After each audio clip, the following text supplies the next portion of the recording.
শিৱসাগৰ জিলাৰ বকতা মৌজাৰ বাখৰ বেঙেনা নামৰ ঠাইত বাখৰ বেঙেনা মহোৎসৱ তিনিদিনীয়াকৈ উদযাপন কৰা হৈছে।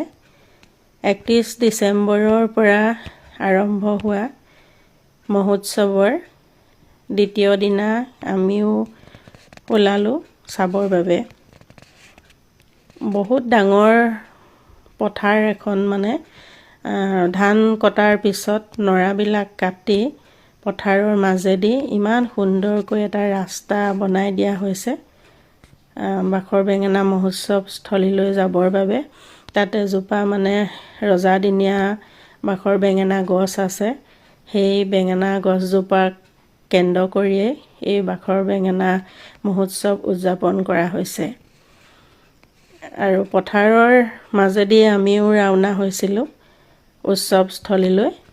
তাত বহুত গাড়ী মটৰৰ সমাগম হৈছিল। আমি প্ৰথমে ৰাস্তাটো চিনি পোৱা নাছিলোঁ, গতিকে সুধি সুধি যাবলগীয়া হৈছিল।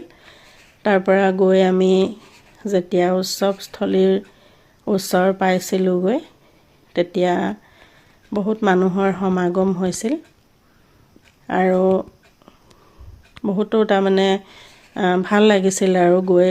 যথেষ্ট গাড়ী মটৰ, ইমান যান বাহনৰ পৰিভৰ হৈছে যদিও তাত মানে বহুত যান জঁটৰ সৃষ্টি হোৱা নাছিল।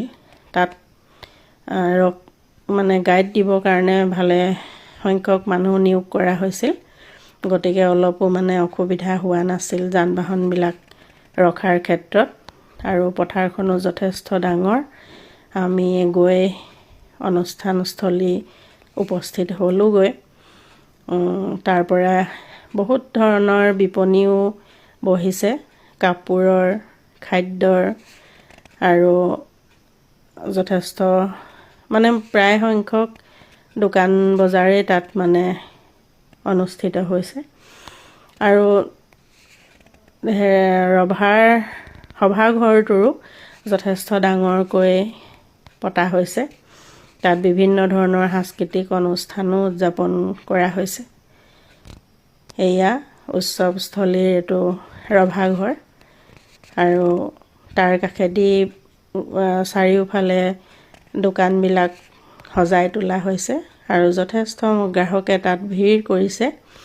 সৰুৰ পৰা ডাঙৰলৈকে সকলো মানুহেই ওলাই গৈছে চাবৰ বাবে। আৰু যিহেতু এইবাৰ প্ৰথমবাৰৰ কাৰণে বাখৰ বেঙেনা মহোৎসৱ উদযাপন কৰা হৈছে, সেইকাৰণে প্ৰায় মানুহেই মানে গৈছে আৰু